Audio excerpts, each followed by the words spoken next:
बिहार की जनता की चाहत है बदलाव की। जिस तरह से बिहार के नौजवानों को हर घर नौकरी देने का संकल्प लेकर के आगे बढ़ रहे हैं, कहीं नहीं, चाहे आप हो, चाहे कांग्रेस हो, चाहे वीआईपी हो, चाहे वाम दल हो, क्यों नहीं बैक किस बात को लेके क्यों नहीं कहा? अच्छा आपको लग रहा है जहां पर कांग्रेस और हमारे बीच है, जी। तो उन्हीं का बात नहीं कांग्रेस के नेता कहेंगे। दीपांकर जी सुन लीजिए, सबसे पहले भाजपा में कोई नेता है नहीं। बिहार में एक आध नेता का नाम बता दीजिए भाजपा में है। हमारे नेता के पास रोड मैप है, हमारे नेता के पास विजन है। हम लोग आपस में दोनों मजबूती से 2025 में भाजपाई को, गुंडा राज वाला को, राक्षस राज वाला को सत्ता से बेदखल करेंगे। हमारे साथ है बिहार आरजेडी के प्रदेश प्रवक्ता एजाज अहमद जी। एजाज जी, तेजस्वी यादव ने प्रेस कॉन्फ्रेंस किया, कई लोग का मंशा भी था कि ये चीज घोषणा हो जाना चाहिए सीएम को लेके, डिप्टी सीएम को लेके। अशोक गहलोत आते हैं, उनकी नामों की घोषणा होती है। क्या अब आरजेडी के जितना कार्यकर्ता हैं एक जोश जुनून के साथ मैदान में जा पाएंगे? अब देखिए, सबसे पहले तो बिहार की जनता जिस जोश के साथ, जिस तरह से विश्वास तेजस्वी जी के नेतृत्व पर और समर्थन दे रही थी, वो स्पष्ट रूप से दिख रहा था। बिहार की जनता की चाहत है बदलाव की, और जो बदलाव की बयार चल रही है तेजस्वी जी के नेतृत्व पर, उसका कारण यह है कि तेजस्वी जी ने 17 महीने में जो नौकरी और रोजगार दिया, बिहार के विकास को आयाम दिया, बिहार को पर्यटन के क्षेत्र से जोड़ने का काम किया, बिहार को आईटी सेक्टर से जोड़ने का काम किया, महिलाओं के मान सम्मान को आगे बढ़ाने का काम किया। जिस तरह से बिहार और बिहार की जनता का विश्वास तेजस्वी जी के नेतृत्व पर बना, वो स्पष्ट रूप से दिख रहा है।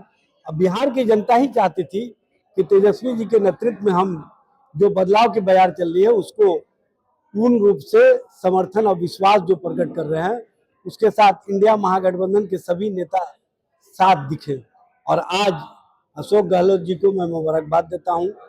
मैं राहुल गांधी जी को, मल्लिकार्जुन खड़गे जी को, श्रीमती सोनिया गांधी जी को, प्रियंका जी को, डी राजा जी को, ए बेबी को, दीपांकर भट्टाचार्य जी को, मुकेश सहनी जी को और आईपी गुप्ता को, क्योंकि इन लोगों की भी चाहत थी कि बिहार में जो बदलाव के कारक में तेजस्वी जी महत्वपूर्ण भूमिका निभा रहे हैं, जिस तरह से बिहार के नौजवानों को हर घर नौकरी देने का संकल्प लेकर के आगे बढ़ रहे हैं, जीविका दीदियों को वो आगे बढ़ाने के लिए उनके लोन को माफ करने की बात किए हैं, उनको नियमित करने की बात किए हैं, और संविदा कर्मियों को नियमित करके बिहार में एक नया जो संदेश दिया है, और नौजवानों के हितों में जो उन्होंने 17 महीने में नौकरी और रोजगार दिए, उसको पूर्ण रूपेण समर्थन और विश्वास मिल रहा था। अब सवाल आता है कि क्या लगता है जो आपकी गठबंधन, इंडिया गठबंधन जो पेच है वो सुलझता दिखाई नहीं दे रहा है। अब सवाल ले लीजिए,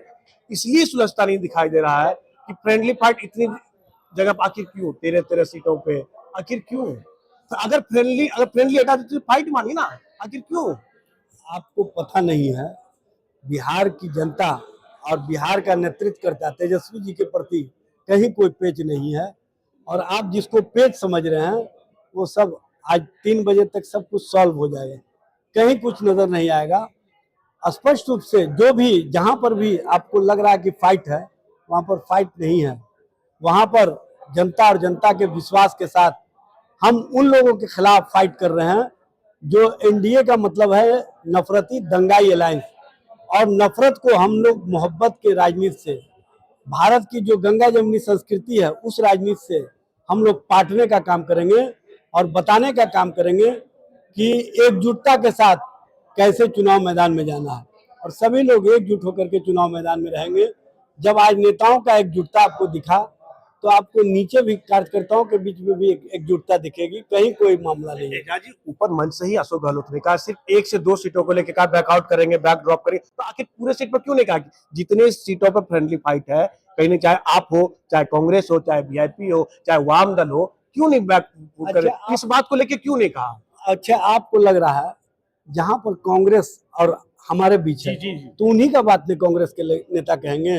दीपांकर जी सुन लीजिए भाई, सुन लीजिए दीपांकर जी ने क्या कहा कि सब कुछ 3 बजे तक आप देख लीजिएगा, सब सामने आ जाएगा, बेहतर रूप से सामने आएगा, कहीं कोई मामला नजर नहीं आएगा। और स्पष्ट रूप से हम बिहार और बिहार की जनता का जो विश्वास जीते हैं, बिहार में जो बदलाव की प्रक्रिया चल रही है उसको हम मूर्त रूप देने का काम करेंगे, और तेजस्वी जी के नेतृत्व में बिहार में बेहतर सरकार देने का काम करेंगे। रोजगार के मुद्दा पर क्या कहेंगे आप? अगर जिस प्रकार तेजस्वी ने युवाओं के बीच में रोजगार के मुद्दा को उठाया है, युवा इस बात को समझ रहे हैं कि उन्होंने कहा कि हर घर में नौकरी की वादा किया। क्या लगता है, पॉसिबल है 3 करोड़, एकदम 3 करोड़ पॉसिबल है? एकदम पॉसिबल है। तेजस्वी जी ने आपको 17 महीने में 5 लाख नौकरी करके दिखा दिया है, और हर एक घर में एक रोजगार देने का तेजस्वी जी ने बात किया, और तेजस्वी जो कहते हैं वो करते हैं। पॉसिबल कैसे, आप बताइए पॉसिबल कैसे है? 3.5 करोड़ तो पॉसिबल तो नहीं हो सकता है, वो भी सरकारी नौकरी की बात कर रहे हैं, तो युवाओं को कैसे समझा पा रहे हैं? एकदम अभी तेजस्वी ने खुद बोला कि 20 महीना हमको मौका दीजिए, और एक बार मौका दीजिए 20 महीना के, हम करके दिखाएंगे। और आने वाले समय में तेजस्वी जी जब हमारी सरकार बनेगी तो रोजगार हर एक युवा को मिलेगा। एजाज जी, 20 महीना की बात तेजस्वी ने क्या लगता है आप लोग फिर से एक बार ऑफर तो नहीं दे रहे नीतीश कुमार को कि आपको सिर्फ 20 महीना ही रहना? ये तो नहीं है इंडिकेशन है कि आप फिर से नीतीश कुमार को ऑफर दे रहे हैं? भाई नीतीश कुमार जी अब रहेंगे कहाँ? उनको तो एलिमिनेट कर दिया भूजा पार्टी के लोगों ने। अब उनके पास नेतृत्व क्षमता कहाँ है? अगर नेतृत्व क्षमता होता तो भाजपा उनके बराबरी में आ जाता क्या?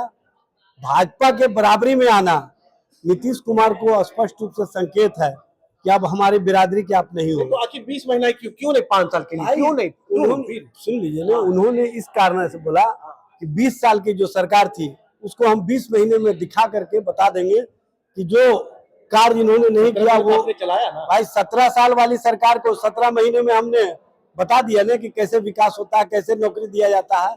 और उसी नीतीश कुमार के हाथों हमने नौकरी का परवाना दिलवाया इसी गांधी मैदान में। जो गांधी मैदान जाना जाता था जादू टोना के लिए, रैली के लिए, उस गांधी मैदान में परवाना लाइन लगा के हम लोगों ने दिया, नियुक्ति पत्र दिया, और बसों से भर करके जब नौजवान आए तो उनके परिवार में खुशियां देखने को मिली, उनके घरों में शहनाइयां बजने लगी।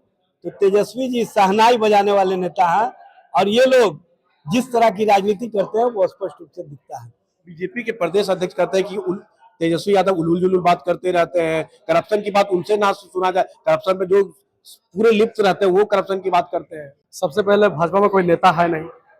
बिहार में एक आध नेता का नाम बता दीजिए जो भाजपा में है। हमारे नेता के पास रोड मैप है, हमारे नेता के पास विजन है। वो मुद्दा की बात करते हैं, रोजगार की बात करते हैं। इन लोग आज तक मुद्दा की बात करता है, रोजगार की बात करता है। आज देख लीजिए कि युवा महिला अपना हक अधिकार मांगने जाता है, नौकरी रोजगार मांगने जाता है तो खेत के पीटा जाता है। हमारे नेता 17 महीना में जो करके दिखाया है बिहार में, पूरे हिंदुस्तान में ऐसा नहीं हुआ है। 2020 के चुनाव में नेताजी तेजस्वी यादव क्या बोले थे?